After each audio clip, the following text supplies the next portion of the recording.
You're poor and jobless, you'll never get a girlfriend. That's what my former classmate despised me for saying. I really shouldn't have come to this reunion. I was about to leave when I was looked down upon at the reunion that my mother pushed me to attend, even though I didn't want to. I'm his girlfriend, so what? I had no idea that she was the one linking arms with me after saying that.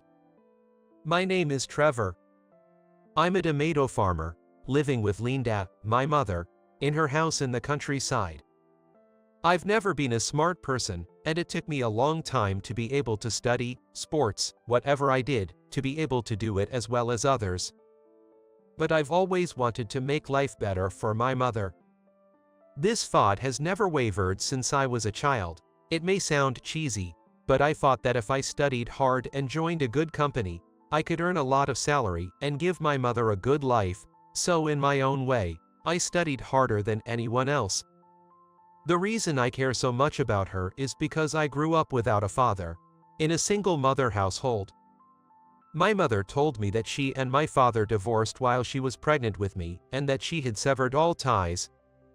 So my mother did not receive any child support and raised me completely on her own earnings. It must have been difficult for the woman to earn the amount of money that would normally be earned by the father of the child. Both of her parents had passed away, and she took over the tomato farm they had run. But since farming alone wasn't enough, she also worked night shifts to make ends meet. Farming is a physically demanding job, and it is only natural for a son to want to make it easier for his mother, who goes out at night to earn money for me while doing it. I dedicated myself to my studies, but perhaps because I focused only on that, or just because I'm inherently clumsy, I wasn't good at sports or other activities. Especially I'm not good at communicating. Although I could easily read the textbook or write on the blackboard without difficulty when assigned by the teacher in class, I was not very good at making eye contact with others or in group discussions. In any case, I was not very good at talking to others. Then came the fall of my senior year in high school. I wanted to go to college, but since my family was poor, I had a hard time telling my mother. Still, I decided to just say it and boldly confide in her. Mom, I want to go to college. Well, I would love to send you to college, but we don't have the money for it. I knew it, but it was still hard for me to go on to college. So I had given up on higher education for a while, but my school counselor told me about the scholarship program. I decided to apply, thinking this would allow me to go on to higher education without causing my mother any hardship. I qualified for a scholarship, which covered my tuition. Thus, not having to worry about tuition fees, I was able to concentrate on my studies and was accepted to the university of my first choice. I finally became a college student. However, since I was still not very smart, I was worried about whether I would be able to keep up with the lectures at the university, but I studied harder than anyone else and managed to graduate.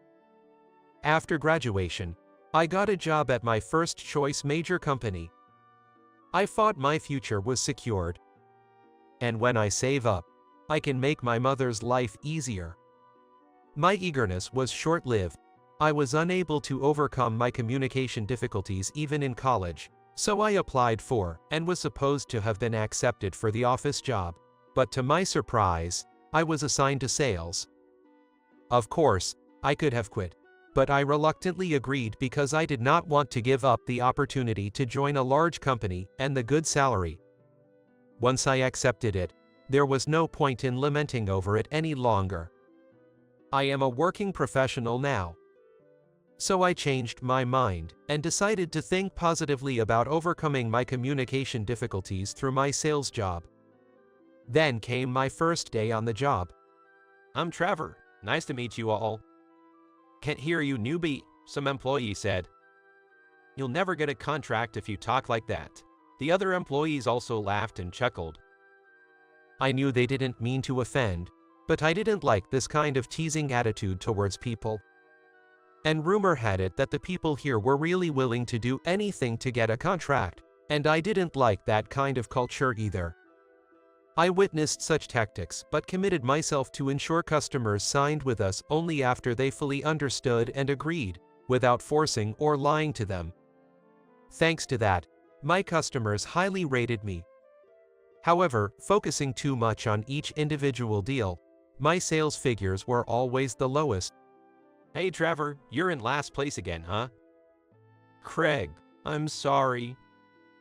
You need to learn more about how your seniors are doing, because you're not smart enough to do it that way. How my seniors are doing. I would never do such an underhanded approach. I guess Craig could tell from my expression that I thought so, and he brought his face close to mine in a coercive attitude. Hey, what's your problem? Stop complaining and get on with it. You didn't get half as many contracts as I did, so don't be so cocky. I'm sorry, really sorry. Every time the sales performance chart was posted, Craig would either snipe at me for fun or get unreasonably pissed at me. If that's all, I could still stand it too. After all, my sales numbers were nowhere near Craig's. The number of contracts was far more important than customer satisfaction in order to be recognized in this field of sales where all that matters is the result. But Craig's harassment escalated day by day, until he started singling me out during morning meetings. You know, this guy didn't get another contract. What do you guys think about that? Craig seemed rather amused, as he went out of his way to loudly inform everyone of something that was obvious from the posted chart. It didn't stop at all. He even began subtly harassing me. His harassment was so vicious that it affected my work, such as excluding me alone from communication, deliberately neglecting materials I had submitted, and not approving them by insisting I didn't receive them. And finally, Craig delivered the killing blow. You're not cut out for this job. Just quit. His daily harassment and the relentless sniping when my sales performance was posted were almost pushing me over the edge. When it became hard to get up in the morning to work, and the sight of Craig made my heart beat so fast that I broke out in a cold sweat, I went to see a mental health professional. Then, I was diagnosed with depression. I tried to report this to Kyle, the sales director, and to Mr. Parker, the company president, but I was afraid of what they would say, so I couldn't even mention it to them. Since being diagnosed with depression, I have had a lot of trouble in my work and have caused a lot of problems for my customers. Due to the numerous complaints, I was eventually called into the president's office. I kept you on because you had a good reputation with our customers, even though your sales performance was poor. Now that this has happened, I have decided that there is no need for you to stay. You're fired. At that moment, I felt more relief than shock. I had been contemplating resigning or taking a medical leave due to my depression, but hadn't been able to speak up, so being fired allowed me to leave without any regrets. After losing my job in this way, I decided to go back to my family home in the countryside because I was depressed and in no condition to work even if I wanted to change jobs. Mom, I'm home. Trevor, glad you are back safe and sound. It must have been hard for you. I'm sorry, I got fired from my job. It was a moment of relief to see my mother and a moment of tears, because I was depressed and frustrated that I was fired. She embraced me gently. Trevor, you tried your hardest. Now get some rest. After a good recovery, I decided to stay there to help my mother with the farm work. She was very pleased. I lived with my mother until I graduated from high school, but I had never helped out on the farm because I was always studying. I had no physical strength and little knowledge about tomatoes, so I had a very hard time at first. But as I got used to it, I grew deeply interested in every aspect of tomato farming, finding joy just from looking at the tomatoes. One day, as I was working in the field as usual, I sensed a car stopping nearby. Curious, I looked up to see a luxury car, the type everyone recognizes, parked near our farm. Who could that be in such a rural place? I wondered. Then, a beautiful woman stepped out of the driver's seat. However, she staggered as she walked, so I called out to her. "Excuse me, are you okay?" And then, the woman collapsed right there. It was a hot day, so I thought she might have heat stroke and rushed over to help. What did you say? I'm just really hungry. What, is that it? At least I was relieved that she was not suffering from heat stroke. But how could someone rich enough to own such a luxury car fall down starving? I wondered, but I figured she was hungry anyway, so I asked, do you like tomatoes? I love them. I'll be right back. With that said, I went back to the field and picked one of tomatoes I was going to harvest. As soon as she got a tomato from me, she bit into it without a second thought. For me, it was somewhat endearing to see her munching away, so I fed her tomatoes one after another. Thank you so much. It was so good. She seemed very pleased, and hearing her praise made me really happy. I'm Claire. May I ask your name? I'm Trevor. You make really good tomatoes. You look like you're only in your 20s. Have you been a tomato farmer all your life? No, I've been through a lot, so I retired to help my family farm. But it's surprisingly fun, and I carefully grow every single tomato for people like you who tell me how good it tastes. I love the tomatoes growing in this field as if they were my own children, and I feel like the father of a big family. It's weird, isn't it? I laughed and said, No, not at all. It's wonderful. Well, I need to get going. Thank you so much for the delicious tomatoes. Claire then got back into her luxury car and drove off. Though I've always struggled with communication, talking to Claire felt surprisingly easy. She was a mysterious woman, but I would have liked to talk with her some more. I stayed for a while watching the road Claire drove off on. Just a few days later, I received an invitation to my high school reunion. During high school, I was so focused on my studies that I didn't really make friends. Most of all, I didn't want to go there, even more so when I thought about Jason, who always looked down on me. Jason is the son of the president of the Bennett Group, which manages several companies in the city. Despite his father being the remarkable one, Jason was always overbearing and looked down upon, and made fun of a gloomy student like me. I really disliked him intensely. However, my mother saw the invitation and said, it might be nice to see everyone after so long.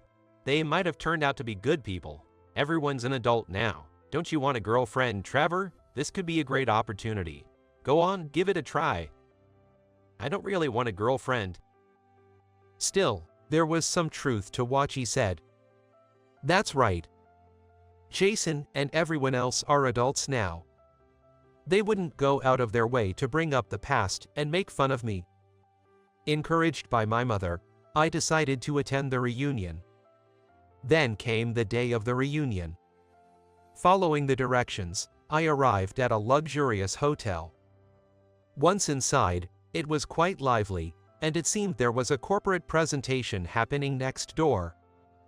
Entering the venue, I saw all the familiar faces gathered, buzzing with activity. But having had no friends, I was completely alone. All I could do was drink and taste some of the unfamiliar dishes. Moreover, the high school I attended was quite prestigious, and most of the graduates are considered elites.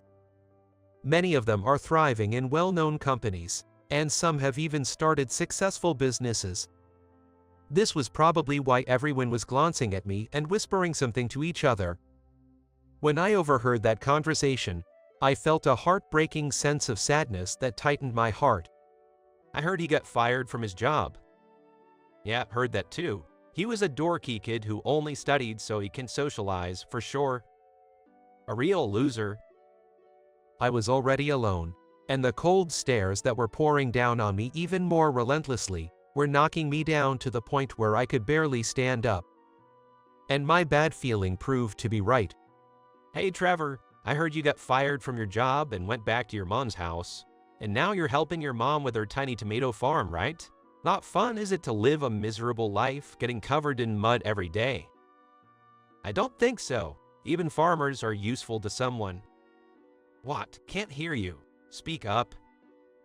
Seeing Jason's appearance and manner of speech, which resembled Craig's during my time in sales, my heart raced and I broke out in a cold sweat, just like back then. I already have a wife and kids. I'm the same age as you, but you're such an embarrassing person, aren't you? With the way you're dressed, you've never even had a girlfriend, have you? Well, you're poor and jobless. You'll never get a girlfriend. The moment after he said that, Jason splashed the wine he was holding all over me. Hey Jason, you drink too much. Dylan, who was good friends with Jason in high school, stepped in to intervene. However, the others around us laughed mockingly, siding with Jason. Let's go home right away. I knew I shouldn't have come such a place. It was just as I was thinking this. Then, from behind me, a woman's voice said, I'm Trevor's girlfriend, what about it? Before I knew it, she had linked her arm with mine. Turning to see who it was, to my surprise, it was Claire. Claire, what are you? She put a finger to her lips as if to say leave it to me, making a shushing gesture. It seemed Claire had been observing the whole situation. I had no idea that the heir to the Bennett group was such a bastard. Bummer. Somehow, Claire knew that Jason was the heir. Puzzled, I looked at Jason and noticed his face had turned pale, and now he was the one sweating. And yes, Claire and Jason actually knew each other. The reason was that Claire's father's company was a major client of the Bennett group. Moreover, the presentation next door that day was hosted by the Bennett group. It was a good presentation, so I was planning to proceed along those lines. However, I'm going to pass this time. Let's go. With that, she held my hand, and we left the venue together. Later, Claire's company terminated its contract with the Bennett group, and the Bennett group's business has been slipping. Jason was disowned by his family and expelled. Now, no one even knows what he's up to. The reason Claire had visited the countryside that day was to inspect the planned construction site for the new hotel. Claire really liked the tomatoes from my family's farm and even arranged for them to be supplied to the new hotel through her father. My mother was thrilled, and this success brought prestige to our tomatoes and made our farm highly successful. After exchanging contact information at the reunion, Claire and I started going out regularly and eventually began dating. Claire, will you marry me? I proposed at the restaurant of the newly built hotel, and we officially became husband and wife. We are now blessed with 2 children and live happily. Talent is something that can only be honed if you are aware of it, in my opinion. Conversely, if you are aware of your weaknesses, you can address them. In my case, even though I'm not good at communication and am a bit clumsy, I have a talent for persevering. Analyzing yourself in this way may be helpful when you are unsure about your career path or career change. I also feel that in recent years, peer pressure has reduced the environment in which people can act and speak spontaneously. Bullying is the most obvious example. Even though they know it is wrong when someone like Jason, who seems to have a lot of money and power, bullies the weak, many of them become bystanders or perpetrators because they don't want Jason to hate them or to be noticed by Jason. And this mindset takes precedence over their own. Everyone prefers not to make enemies of powerful people. I can fully understand that sentiment. But if you can muster the courage to stand up for the victim, your character will significantly improve. If you've ever experienced bullying, you know what I mean. When faced with a multitude of enemies, how reassuring it is to have just one person, even if it is only one person, to offer a helping hand. Those who can offer such help will surely find their lives rewarded.